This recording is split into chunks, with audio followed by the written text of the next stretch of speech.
Why, hello, everybody. This is Eric Virathaler of Virathaler Studios, back again for the next episode of Sit Down by the Fire. I'm here with my next special guest. Please introduce yourself.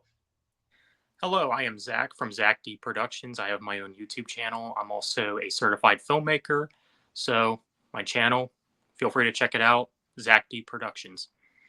Awesome. Well, thank you so much for sharing that. And I really truly want to thank you from the bottom of my heart for taking time out of your day to be here today. For sure. Thanks for having me. Yeah, certainly, of course, anytime. Let's go back to the very beginning of your journey. So what started your journey? As a filmmaker, Yes.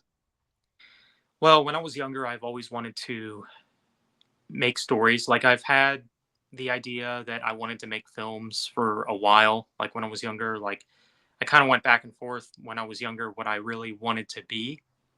But I've always really liked telling stories. Like back in middle school, I would write like short stories, like basically just like 1 to 2 page stories. And these stories were original by me. And that then kind of went on over to filmmaking. Like I started making little short phones or short films on my phone. And then I got my own camera and then I did stuff with that. And then I just, what it seems like, progressively improved with each one that I've done, with each film that I've done, and the different techniques and stuff, and just how I went about it. So it's kind of where it started to pretty much where it is now. Nice, awesome. And so would you say that there was one movie in particular that you saw at a younger age that really inspired you to get into that? Not really any movies in particular. I mean, over the last couple of years, I've definitely uh, had a lot of influence by the action genre in my more recent stuff. But before, it was like I'm just gonna do my own thing, see where it goes, see how it works. And I mean, I've always liked movies, like when I was younger, but I wasn't really exposed to that many films growing up. So there's that. Okay, cool, awesome. Yeah, and I mean, as far as I can tell, the action genre is a very popular genre. Matter of fact, like if you check out some of the highest grossing films of all time, a good majority of them, maybe not all of them, but a good majority of them actually are action movies, like the Fast and Furious movies, the Marvel movies, and Right. so yeah, I mean, a lot of them definitely are action films. Right. For sure.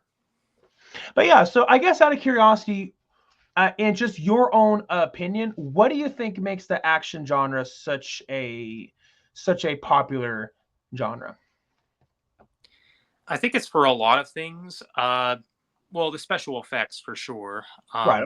Whether that is the superhero genre or just the action genre, whether that's stuff like uh, Terminator or Rambo or John Wick or something. Um, but I think the story is something that makes action popular. And I think when it comes to the action genre, I think it's the one that you can do a lot with. It's Yep. one of the genres that you can do the most with, whether that's story wise or action wise. I think there's just a lot of variety to it. And like even with the action scenes themselves, like oftentimes like you get different choreographed fight scenes depending on what it is. Like if it's a martial arts movie, like if it's something with Jackie Chan or Jet Li, um, you get a lot of cool stuff with that. As far as those kind of martial arts and the way that they choreograph their fight scenes, and whether it's stuff like that or stuff again going back to Rambo, um, where it's a little different in terms of style. So you kind of get a bit of everything with action, I think. Oh yeah, certainly so. And people definitely do like to you know, have their options to choose from. And yeah, like with action, you really can do a lot. Like you can have your more funny action movies similar to what we saw like with what was that one buddy cop movie with Bruce Willis and that was directed by Kevin Smith. What was that called again? I think Cop Out, I believe. Okay, I don't know, for some reason I was thinking of Reprisal. Yeah, sure. I mean, that one works too, but I mean, ultimately, you can have your options between either like the more humorous action movies like that, or you can go the more serious with like say Terminator 2 or something Yeah. like that. And yeah, and I mean, you really can definitely do a whole lot with action films. Yeah, absolutely. And I think that's why that's the genre that I like the most, or at least one of the genres that I like the most, because I do like sci-fi as well. But it's definitely the genre that I take the most inspiration from when it comes to my films.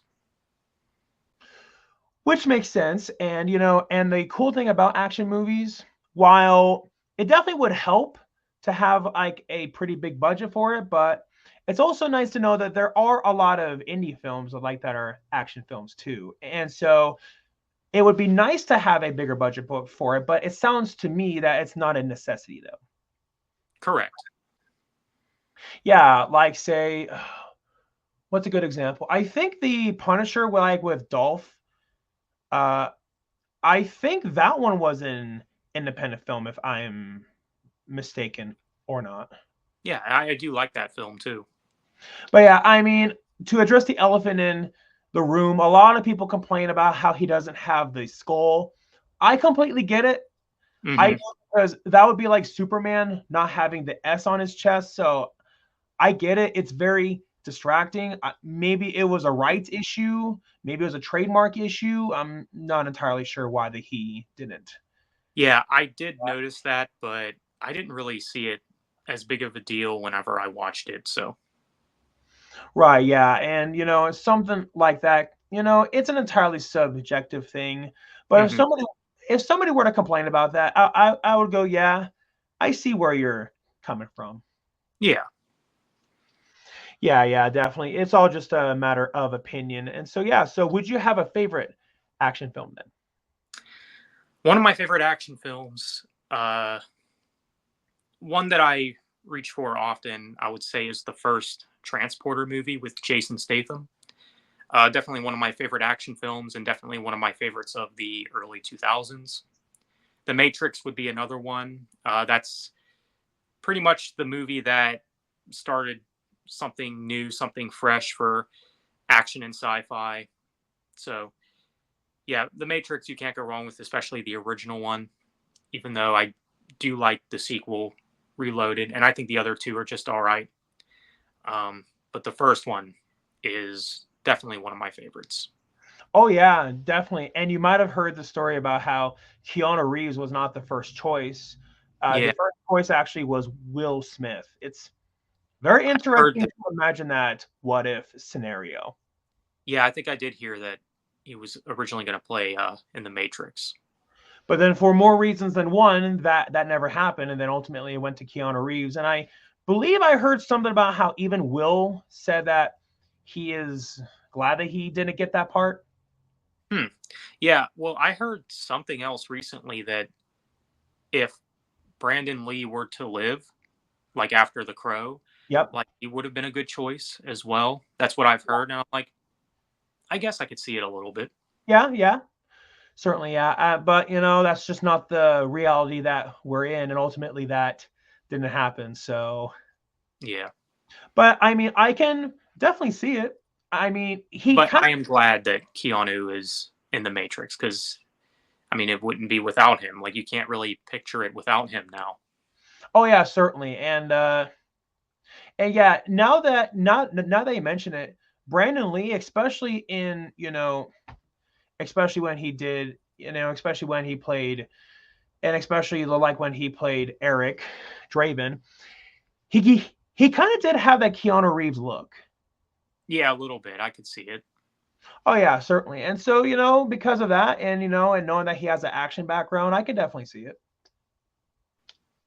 Don't see why not.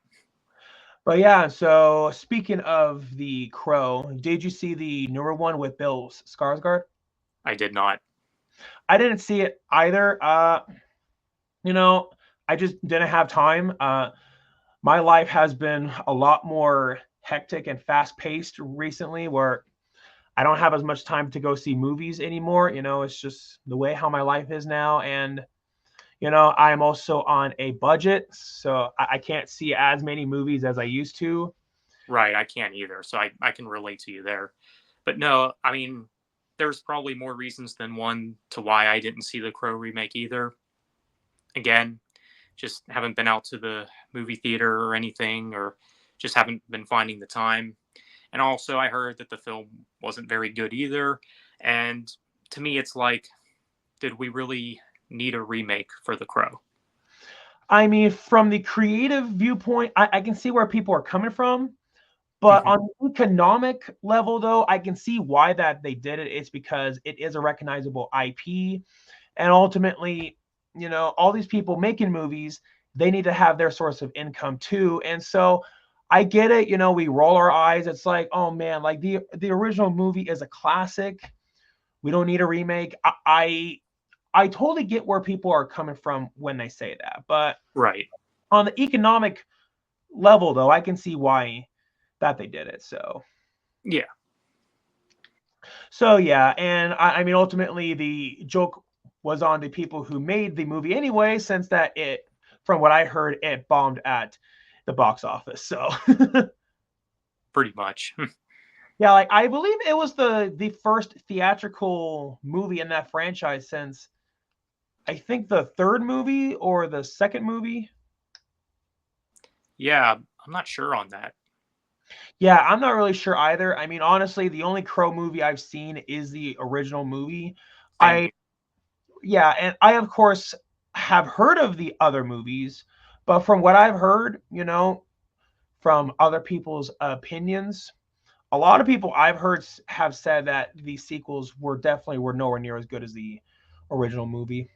That's what I've heard too. I've heard that City of Angels, I think it's called. I heard that one is okay, but the other ones are honestly worth passing up on. So maybe Yeah, at some point I'll check out City of Angels if that's what it's called. But yeah, I guess we'll see about that. yeah, I believe the previous movie before the one that we just got had Edward Furlong in that role, and I believe it was called Wicked Prayer. Hmm. Hard to believe that that one's now almost 20 years old. Like, holy crap, that makes me feel old knowing that 2005 was that long ago now. Oh, right. Yeah, holy crap. I mean, time really just zooms on by. I remember that time very well. I also do. I was in the fifth grade at that time. So, I was probably in second or third grade at that time. yeah, times at Really that passes time, by. huh? Really passes by. It does. And times like that felt definitely a lot more simplistic too.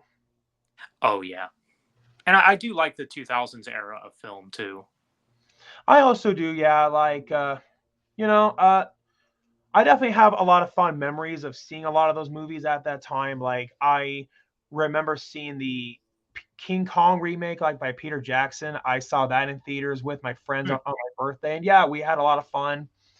I remember seeing, let's see, The Ring 2. I saw that in theaters. I saw Dukes of Hazzard. I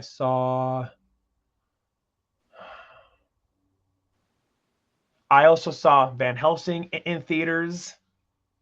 Hmm. And I know that there's others. I'm just trying to remember which ones. But yeah, what are some fond memories of movies that you saw that came out at that time? In the theater or just in general? I guess more so the seeing them at the movie theater. Well, in more recent years, like 2022, 2023, I saw a lot of movies in theater, Well, more so than I did ever before in my life. Like I was just on a huge movie kick, especially in like 2022, I want to say, where I would just want to see all these different films in the theaters. That's kind of died down for me a little bit over time. Uh, right, even though there are still films that come out that I would like to see, of course. Like a lot of people are shocked that I haven't seen Deadpool and Wolverine yet, but um, yeah, as far as the 2000s go, as far as what I've seen in theaters, um, well, I was very young then, so obviously a lot of animated films, like right. of course, like Finding Nemo. I do remember seeing that in theaters. I think in '03 that came out. Yep. Um, think I've seen Monsters Inc. in theaters as well. So yeah, a lot of the Pixar stuff when I was younger, I did watch as a kid in theaters. So that was a lot of the stuff that I was exposed to when I was younger. Nice. Yeah. I also do remember seeing Monsters Inc. in theaters back when I was a kid, and what Hmm. I remember is either before or after me and my parents saw the movie in theaters. I remember that they took me to so the theater actually is really close to the mall. I mean, it's so close where you can just walk. And Right. so yeah, we went to the store, and then yeah, we went to the store, and then I remember that my parents got me like this. It was one of the characters from Monsters Inc. Like they got me a toy of it, and I think I had some of those when I was younger as well. yeah, and let's see,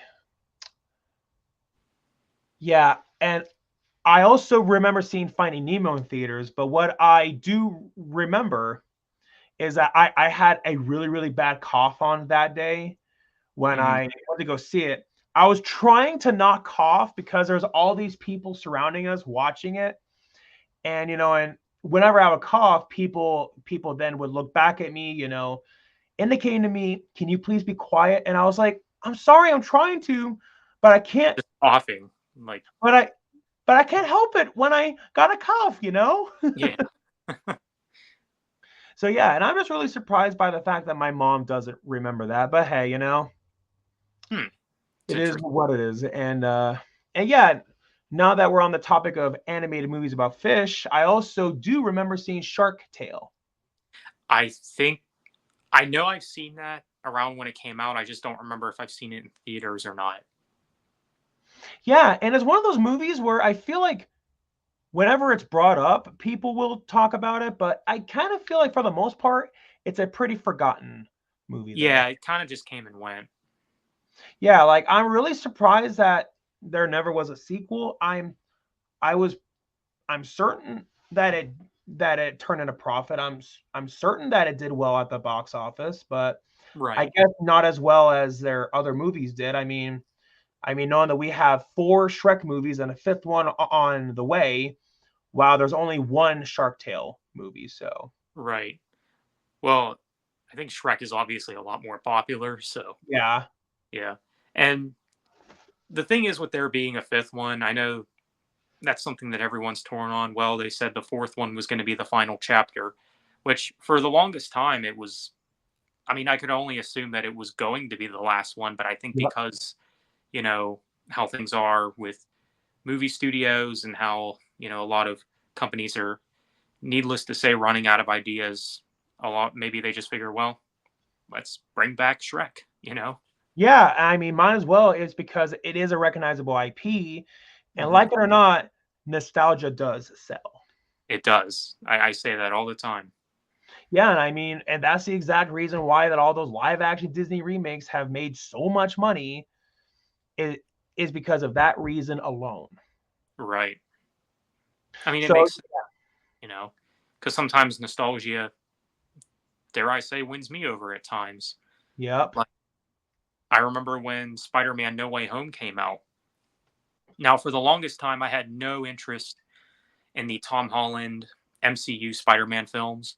But when I heard that Tobey Maguire and Andrew Garfield, and of course all the villains, were going to be back, I'm like, okay, I'm suddenly interested now. You have my attention now, MCU Spidey. Yeah. So that's what kind of got me on board to some extent, even though I still have my complaints with the MCU Spider Man films and the MCU just in Right, general. of course, yeah. Hmm. And and yeah, and I mean, when they did that, that was a really, really smart move on their end. It's because that was not long after COVID. It was like what, It was one like, year later. yeah, And yeah, and and movie studios lost a lot of money, and fans online actually were demanding for a live action Spider-Verse movie. And then somebody at Sony or at Disney or Marvel or somebody at one of those places was like, okay, fans want this. And so we should give them what they want to see because we can make a lot of money on it off of it. And Right. they sure did. It was because it was the first movie to make $1 billion since 2019. And so yeah, and so Probably ultimately, with Endgame, huh? yep. Mm. No, wait. It was after the rise of Skywalker, actually. Oh, okay. I got So, you. so yeah, and yeah, I definitely will never forget all of the hype about No Way Home. And I mean, I can see why. Yeah. It's because Spider-Man and also all of the old villains were coming back. And then there were all those rumors about Toby and Andrew coming back. And then, well, what do you know? It ended up being true. And even before the movie came out, I knew that Toby and Andrew were going to show up because I was like, okay, it doesn't make any sense. You're going to bring Have back all the villains in there, but not the other Spider-Man. yeah, exactly. Like that doesn't make any sense. Right. And of course, they weren't going to reveal it in the trailer. It's because that would have ruined the surprise and it would have ruined the experience of seeing it in theaters. I can understand why they didn't show them in the trailer. Like I think there's one scene. I think it's the one of the scenes towards the end of the film where Tom Holland's Spider-Man is like landing somewhere, and it's just him. But when you watch the actual film, you have the other two there with him. Yep, and ultimately they did that on purpose so that they wouldn't ruin So the they experience. didn't want to spoil the hype. Yeah, exactly. And there even was that one clip that went viral of the Tom Holland Spider-Man like swinging and then he's kicking one of the villains. But then you see the lizard, he clearly has like his head kicked, but there's no one there. It's like, wait, why is his head moving like that? It would make Yeah. sense. It's because they censored out Toby and Andrew. Okay. I don't think Right? I've that, but that is interesting. Yeah, and then when you go see the movie itself, you and then will see that it's one of those other two Spider-Men that kicked him Huh. in his head, and so yeah, and so it's not the first time Marvel's done something like that. I mean, for the trailers for Infinity War, they altered the hook. They altered the look of the Incredible Hulk, like where he's just the normal Hulk, but in the movie itself, he's wearing the Hulkbuster Right. outfit. It was because that they didn't want fans to complain. I see. And yeah, and that's also the reason why that in that first trailer for the first Sonic movie was why that at the very end, why that they revealed Jim Carrey wearing, having the long mustache and the bald head. It's because that they didn't want fans to complain. Hmm. Yeah, since that in Okay, the I first think I knew that. I know they changed the look of Sonic himself, though. they did, and I'm really glad that they did. Oh god, Yeah, that design sure. was it's hard to find somebody who actually likes that design, and I can see why. Right. It's not a very good look. No, it's like they're trying to make him realistic. I'm like, oh, for crying out loud. He's a blue anthropomorphic hedgehog who runs at the speed of sound. That's not realistic in the first place. Right. It's, you know, the source material kind of matters in that case. It does, yeah. It really does. And the human teeth and oh gosh, Just terrible. it was creepy, especially with his hands, how he has just like the white fur and his body's more human-esque and it was Yeah. just unpleasant to look at. And I can tell you this right now, if they would have kept that old design, Sonic 2 would have never happened, the Knuckles TV show would have never happened, and now the third Sonic movie with Shadow would have never happened either. Right. It makes you question, well, would they have ever made sequels if they would have kept the original design? And probably not. Yeah, definitely not. And I mean, people, even including myself, were saying, I'm not going to watch that movie if there's that old design because we don't want to waste our time to be forced to look at something that's that unpleasant to look at. Right. And I think they didn't they like delay the film as Yep. well, like due to the design. Yeah, like it was supposed to come out late 2019, but due to that god awful design and the backlash, they postponed it to Valentine's Day of 2020. Okay, yeah, because I do remember it being a 2020 release. It was, and that was one of the last movies I saw in theaters before lockdown. So, Yep, same here. I do remember that very well. and what's so hilarious was that I was saying at that time that was my most hyped movie of 2020, and people were saying, Eric, we have the whole entire year to look forward to other movies. Well, funny they said that because Yeah, pretty much every movie afterwards then got put delayed. back to the following year. Yeah, Yeah, exactly. So, and then ultimately it worked out in my favor anyway. So, yeah, there you go. yeah, definitely. What was your last movie in theaters before lockdown? I think it actually might have been Sonic as well. Yeah, mine in order, Sonic, and then it was Onward. I saw Onward with my brother and my dad and my nephew. Well, And then, it's oh, it's sorry. sorry. It's funny because I do remember that Sonic the Hedgehog was the last movie I saw before lockdown, and I do remember the first movie I saw after lockdown, which was Spider-Man: No Way Home. Yep, and I'm not surprised it was that, considering all the hype about it. Right. And then my very last movie in theaters was The Invisible Man. Hmm. And then yeah, and then it was right when I saw Invisible Man was when the whole world started to go into chaos. And it Now, was when did that come out? I that's a good question. I'm gonna look that up now. All right. Alrighty, Invisible Man 2020. Oh, so it's a 2020 film. Yeah, okay, February 28th, 2020. So I see. man, 2020, that year was rough. It was. That was one of the worst years of my entire life. I'm not gonna lie. I have had worse years, but it's probably up there. I can see why. I mean, all of us had so many plans in 2020. Like me and my family were supposed to have a big family reunion, and then that got canceled, and I had all these other plans for 2020, and then COVID. Just so happened. Yep, and I can imagine that you had some plans too. Oh yeah, for sure. Yeah, but hey, 2020 wasn't entirely awful for me because that was the year I got accepted into college. So, Oh, that's good to hear. oh yeah, definitely. So at least it wasn't completely awful, but still wasn't entirely pleasant either. Oh, I'm sure. Due to Definitely not. everything that was going on, no way. Yeah, definitely. But hey, I mean, I may do with it, you may do with it, and hey, what matters is that we are here now. And I feel really fortunate Mhm. by the fact that I never actually had COVID. Yeah, I don't think I did either. Yeah, and I mean, there were minor forms of it. There were, more major forms of it. I just feel fortunate that I never got it, especially considering that I used to work at a grocery store, so I was more at risk.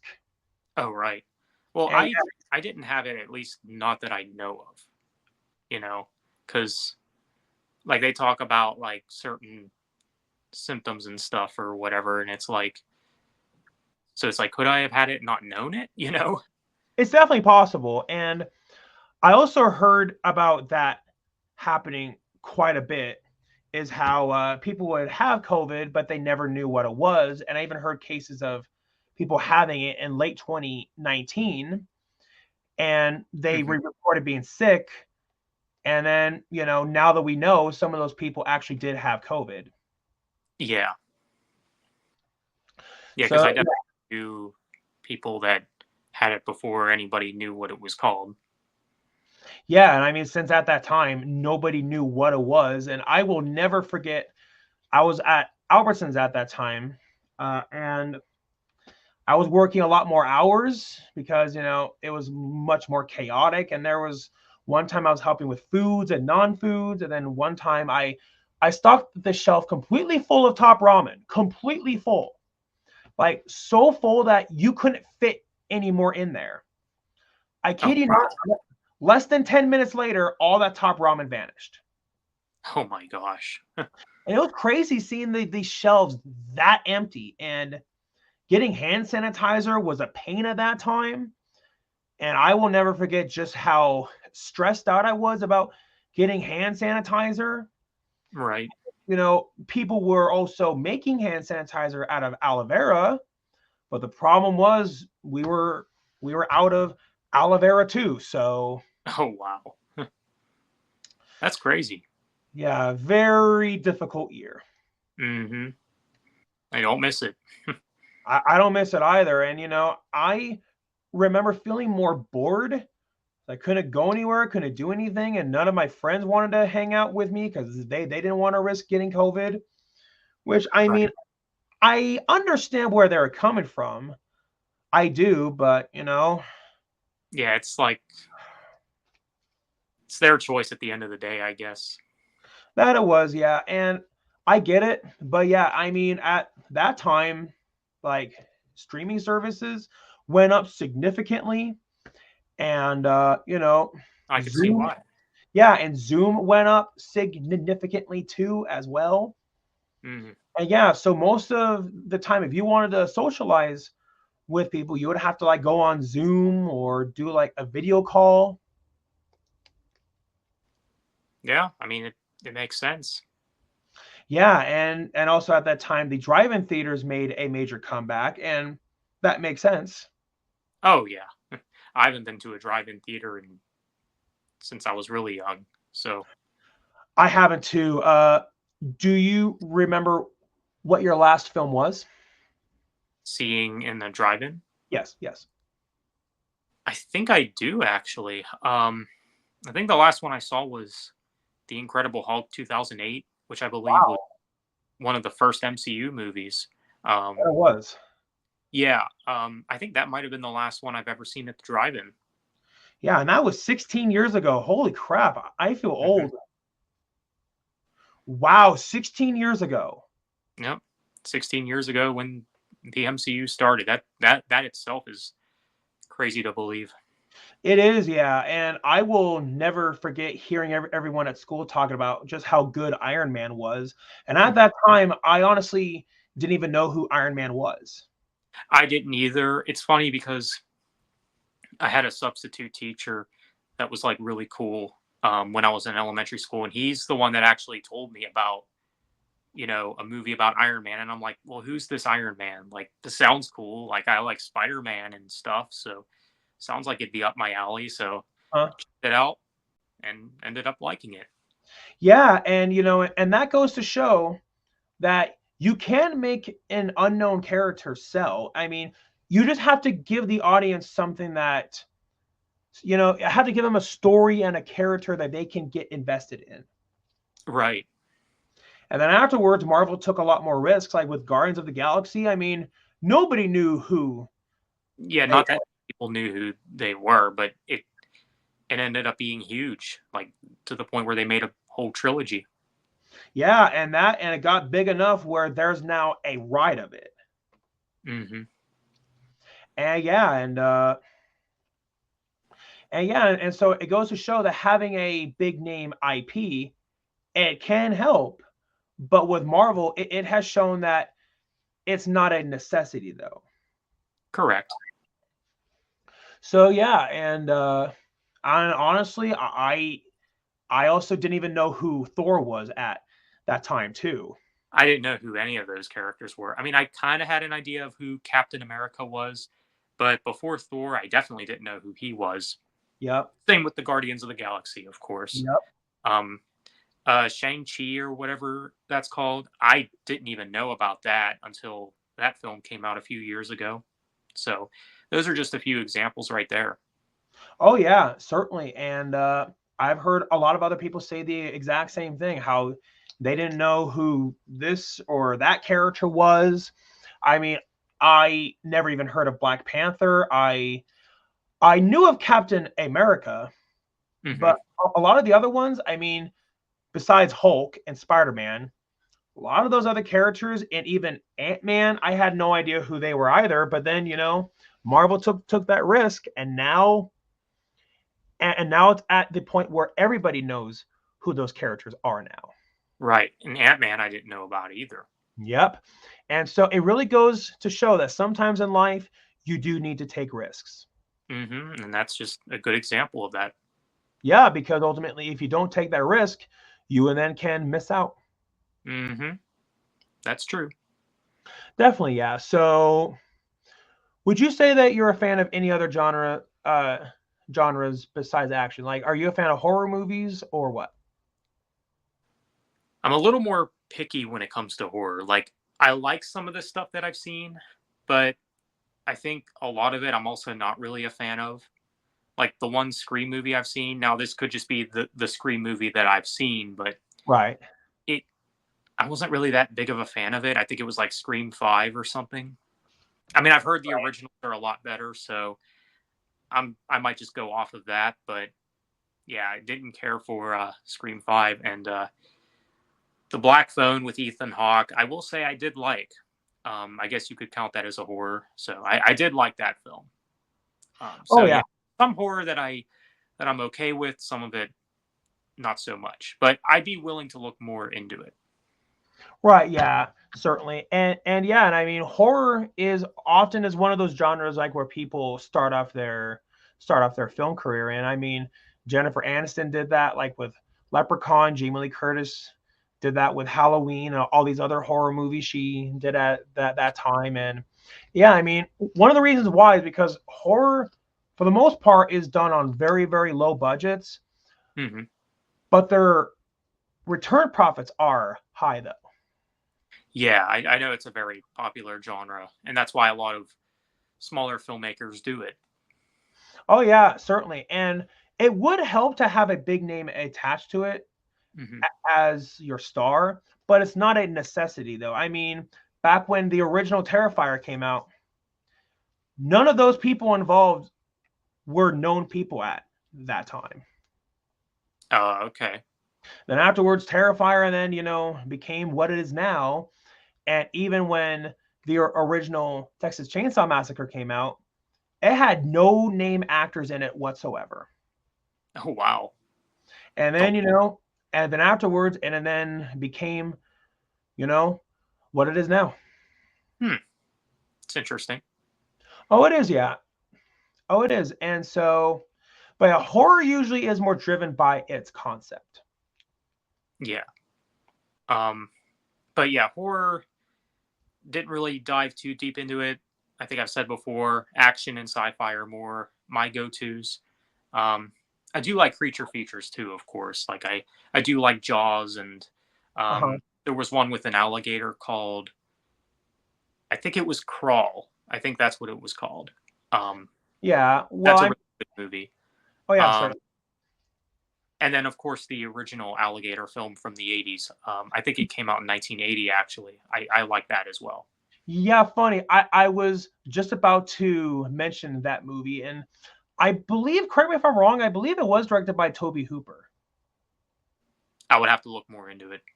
But yeah, Toby Hooper, for those who may not be aware, he was the one who directed the original Chainsaw Massacre film. Oh, interesting.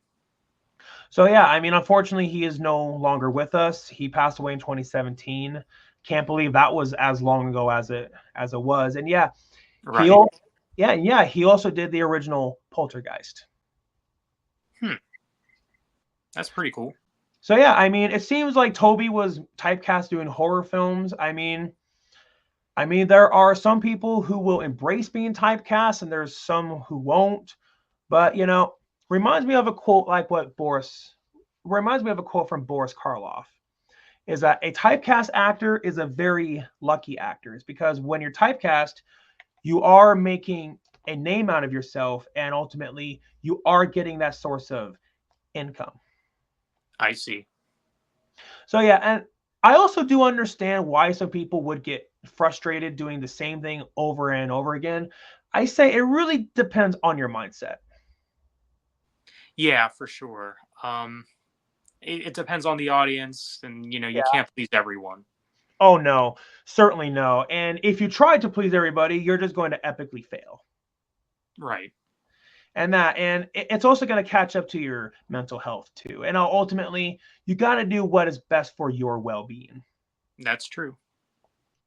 Yeah, I mean, I had that happen to my channel when I did things that pissed me off episode 5. People were complaining saying that I bumped up the anger too much and I was yelling too much. So that's why for episode 6 I significantly toned it down. But then afterwards people were complaining saying that I wasn't yelling enough. And I'm like, "Oh my god, I just can't please everybody." Yeah, you can't please everyone. So and then I'm like, "You know what? At this point, I'm going to yell as much as I felt was necessary." You And have to do what's best for you. yep, and and that can happen in your personal life too. Like I knew of this one guy. People complained saying that he talked too much, and then afterwards he tried to talk less, and then people complained saying that he wasn't talking enough. And Wasn't talking enough. Yeah, so you just really truly can't please everybody. it happens. Yeah, like even with Superman Returns, I heard about people were complaining that there wasn't enough action during the third act, and then people complained when Man of Steel came out saying, "Oh, there's too much action." So it's like, So what do you want? you know. yeah, and so yeah, you really, yeah. I mean, I hate to hammer that point in because we made our point, but Right. it really truly is frustrating. Mm. Yeah. So, have you ever had experiences like that with your film making journey? Like as far as what exactly? Like doing the same thing over and Well, over. not the same thing. It's more so about about how you would do one thing and then people would complain about it, and then you would do the opposite and then people would complain. So basically the whole experience about how you can't please everybody. From what I remember, there's only really maybe like one or two films that I've done that the consensus says that it's one of my worst. Um, one of my supposed worst from the people that have viewed my stuff is one called Undercover. Um, it's actually one of the main reasons why I never did anything else with it. But yeah, Undercover, often considered not one of my best efforts, but yeah. But for me personally, um, as far as like my opinion, I did I did a film called Teleporter Alex, which was all in first person. It was all POV perspective. I did a sequel to it, but after that, didn't do anything else. And I would consider those to be probably my worst, just based off my opinion. Yeah, well, hey, and I mean, it's something what I feel like a lot of filmmakers will learn throughout their journey is that if you made an honest mistake with one of your previous movies, the best thing I can do from it is learn from it, so and then you can then better your next film. Right. But I think when it comes to my stuff, I think in general, people kind of know what to expect. Like they know it's going to be action, but they don't know like what it'll come with, like what will the story be, because that will change obviously, and Right. sometimes be a different twist here and there, you know. But what I would really like is like co-directors, because I'm just one guy that does this, when it comes to the story and everything. So, Right. um, you know, I would like to change it up a little bit, but sometimes it's kind of a hit and miss thing. Yeah, and that's one of the really hard parts about filmmaking, especially when you don't have a budget, is to get other people involved. Right. That's That's really one of hard. my biggest things is getting other people involved, and that's why I don't do films as much as I would like.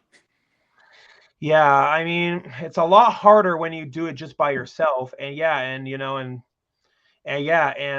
like that's why that I strongly recommend, for anybody in their area to see if there's a film office in their area, network with people, like, go to these networking events. I mean, they have those events for a reason. Right. And yeah, and check out their film grants. I mean, that's something that I wish that I would have known about sooner, is that I had no idea that there even was a thing as a film grant. Yeah. I'm not sure if I knew that either, actually.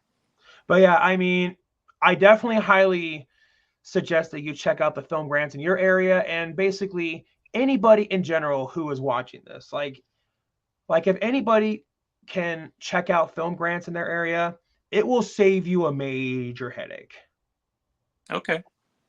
But yeah, definitely do so. I mean, with my new movie, I wish I would have known about the film grant, because that would have saved me a major headache. How do you feel about film festivals? I think that that's a great way to meet people too. I mean, networking is absolutely essential when it comes to the industry of film, and probably for music as well. I mean, hey, I mean, networking, I argue it's essential with just life in general. Oh, okay. So yeah, I think it's a great way for films to get exposed. From what I heard, Saw, the original Saw movie, was that it was played at festivals. It originally was going to go straight to DVD, but it got such positive word of mouth that instead it got a theatrical release. And so yeah, I mean, film festivals, I feel like that they are great. Okay. Yeah, because I have thought about participating in those, but I just I guess I just wouldn't know how to go about it, basically. But yeah, I say that you should just attend, because you can learn a lot of things. Okay. So yeah, I certainly would do that. But anyways, I would love to continue this, but I say that we probably should start to wrap this up now. We could. What I always leave this off with, is there anything coming up that you would want to plug? I do have uh well, I always do want to do new films, of course, but um I do know what I want to do with the next one.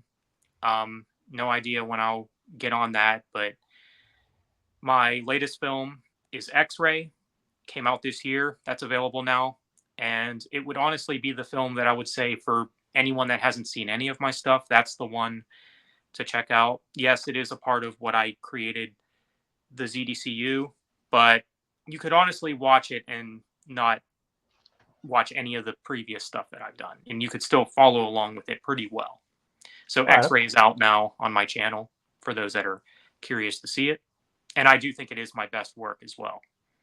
Okay, cool. Awesome. Well, it's definitely great to know that you have that, it's definitely great to know that you have that confidence about it. For sure. So yeah, and what I always ask my guests, what's some advice that you have for people pursuing the entertainment industry, and life advice? So as far as entertainment, particularly film, is if you do something you're not happy with it, don't give up on it, because I look back at my old stuff and I'm like, okay, yeah, I could see why someone would say that this is cringe or it's not good or what have you. Yeah. But as the years have went on and I kept doing this, the better I've gotten with it. And I seem to get better with each one that I do.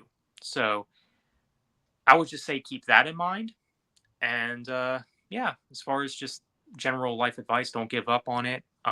If it's something that you like to do, then go ahead and do it. Go for it, and stay true to yourself as well. And don't care what other people think. Yeah, and I mean, it goes back to what we said a lot sooner. You really just truly can't please everybody. And ultimately, people will try to, with your potential, there will be people who will try to downplay it, and they'll try to get in the way of all that. I've already had that happen. So, But what matters is that you do not limit yourself. right. Exactly. Well, anyways, thank you so much but yeah, thank you so much for taking time out of your day to be here today. Yeah. Thank you for having me. Yeah, of course. And you all stay tuned for the next episode coming very soon. All right. Thanks. All right, see ya. See ya.